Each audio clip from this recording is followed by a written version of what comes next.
You know, being African American in America is always tough, and they always gonna let you know that you are the N-word.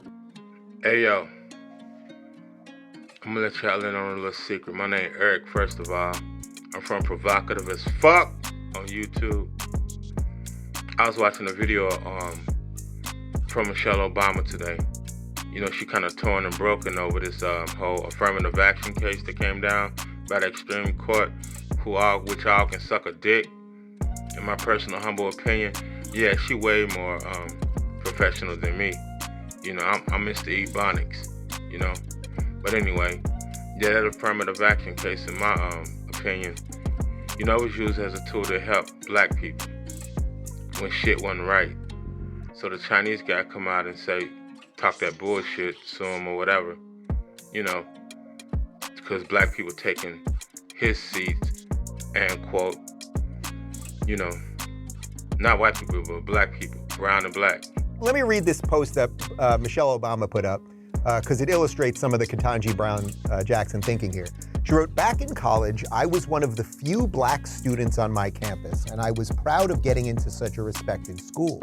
I knew I'd worked hard for it, but still, I sometimes wondered if people thought I got there because of affirmative action. It was a shadow that students like me couldn't shake, whether those doubts came from the outside or inside our own minds.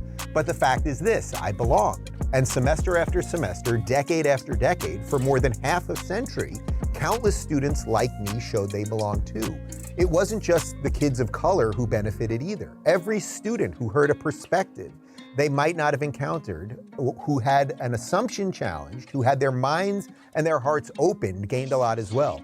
It wasn't perfect, but there's no doubt that it helped offer new ladders of opportunity for those who throughout history have too often been denied a chance to show how fast they can climb. Of course, students on my campus and countless others across the country were and continue to be granted special consideration for admissions. Some have parents who graduated from the same school. Others have families who can afford coaches to help them run faster or hit a ball harder. Others go to high schools with lavish resources for tutors and extensive standardized test prep that helps them score higher on college entrance exams. We don't usually question if those students belong. So often we just accept that money, power, and privilege are perfectly justifiable forms of affirmative action, while kids growing up like I did are expected to compete when the ground is anything but level. So today my heart breaks for any young person out there who's wondering what their future holds and what kind of chances will be open to them. And while I know the strength and grit that lies inside kids who have always had to sweat a little more to climb the same ladders, I hope and I pray that the rest of us are willing to sweat a little too. Today is a reminder that we've got to do the work not just to enact policies that reflect our values of equity and fairness, but to truly make those values real in all of our schools, workplaces, and neighborhoods. Absolutely. Like I said, black folks is going to find a way to make a way out of no way. But I also want to say, and I say this not in response to First Lady Michelle Obama, because I have the utmost respect for her, but respectfully, let's also normalize not giving a fuck how white people think we got our asses in a room, whether that's a school, a boardroom, or any situation, because they ain't thinking two times about what we think about how they got there. So, you know, this whole notion of, you know, our affirmative action was a dark cloud over black students.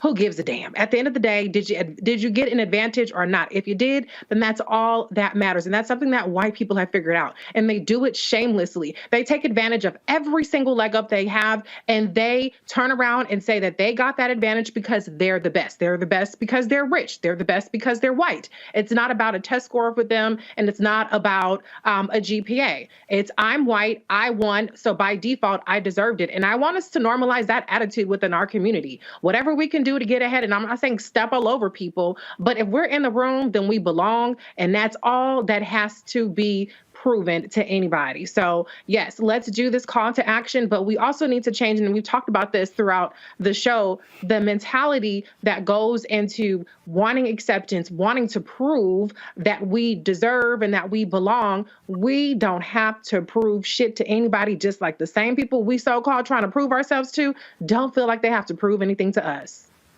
Don't think that we won't fucking get together and fuck all y'all up.